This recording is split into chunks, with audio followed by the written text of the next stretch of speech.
Hello, അപ്പോൾ ഞാൻ തോന്നിയിരിക്കുന്നത് ഒരു വാട്ട്സ് ഇൻ മൈ ബാഗ് എന്ന് പറഞ്ഞൊരു സെഗ്മെൻ്റൊക്കെ ആയിട്ടാണ്. എനിക്ക് അത്യാവശ്യം വലിയ ബാഗ് കൊണ്ട് നടക്കണം എന്ന് വെച്ചാൽ എനിക്ക് എല്ലാ സാധനങ്ങളും എൻ്റെ കയ്യിൽ വേണം. പെട്ടെന്ന് ഒരു ആവശ്യം വന്നാൽ നമ്മൾ കടയിലോട്ട് ഓടണമല്ലോ. അപ്പോൾ എൻ്റെ ബാഗിൽ ആദ്യമായിട്ട് തന്നെ എന്താ ഉള്ളത് നോക്കാം. ഇത് ഒരു ബൈബിളാട്ടോ. ചെറുതാണ്, ബൈബിളിൻ്റെ ചെറുതാണ് എന്ന് വെച്ചാൽ ഞാൻ എവിടെ പോകുമ്പോൾ ഇത് കൊണ്ട് നടക്കും. എനിക്കൊരു ഒരു സമാധാനമാണ്. ഇതെൻ്റെ മെഡിക്കൽ സാധനം എന്ന് വെച്ചാൽ പനി, ജലദോഷം, തുമ്മൽ, വയറുവേദന, ഗ്യാസ്, മൈഗ്രെയിൻ, അങ്ങനെ എന്ത് വന്നാലും എനിക്കൊരു കടയിലോട്ട് ഓടരുത്. പെട്ടെന്ന് എടുത്ത് കഴിക്കാൻ പറ്റിയ മരുന്നുകളെല്ലാം എൻ്റെ അടുത്തുണ്ട്. വെച്ചാൽ ഞാൻ അങ്ങനെ നിത്യരോഗിയൊന്നുമല്ല, പക്ഷേ എനിക്കിത് തന്നെ കൊണ്ടു കിടക്കണം. ഒരാവശ്യം വന്നാലോ എന്ന് വിചാരിച്ച് കൊണ്ടു കിടക്കുന്നതാണ്. എൻ്റെ കൂടെ വരുന്നവർക്ക് ഒരു ആവശ്യം കൊടുക്കല്ലോ. പിന്നെ എൻ്റെ കയ്യിലുള്ളതാണ് ഈ സൺസ്ക്രീൻ.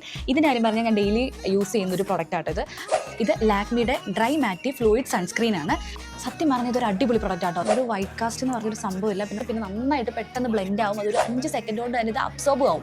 പിന്നെ മെയിനായിട്ട് ഇത് നല്ലൊരു സ്ട്രോങ് സൺ പ്രൊട്ടക്ഷൻ കൂടെ നൽകുന്നുണ്ട് കേട്ടോ. ഇനി എൻ്റെ ബാഗിൽ വേറെ ഉള്ളത് ഒരു ATM കാർഡുണ്ട്, പിന്നെ അത്യാവശ്യം ടിഷ്യൂസ് ഉണ്ട്, പിന്നെ നമ്മൾ മറ്റേ പുറത്ത് വാഷ്റൂമൊക്കെ യൂസ് ചെയ്യുകയാണെങ്കിൽ നമ്മൾ ക്ലോസറ്റിലൊക്കെ ഇങ്ങനെ ഇടത്തില്ലേ, ഒരുതരം ഇതിൻ്റെ പേരെനിക്കറിയത്തില്ല. നമ്മൾ യൂറിൻ പാസ് ചെയ്യാൻ പോകുമ്പോൾ അവിടെ ഇങ്ങനെ എല്ലാം അവിടെ നിന്ന് ഇരിക്കാൻ പറ്റില്ല. അപ്പോൾ അതിൻ്റെ ഒരു ബുദ്ധിമുട്ട് കാരണം ഞാൻ ഇങ്ങനത്തെ 3-4 ഷീറ്റുണ്ട്.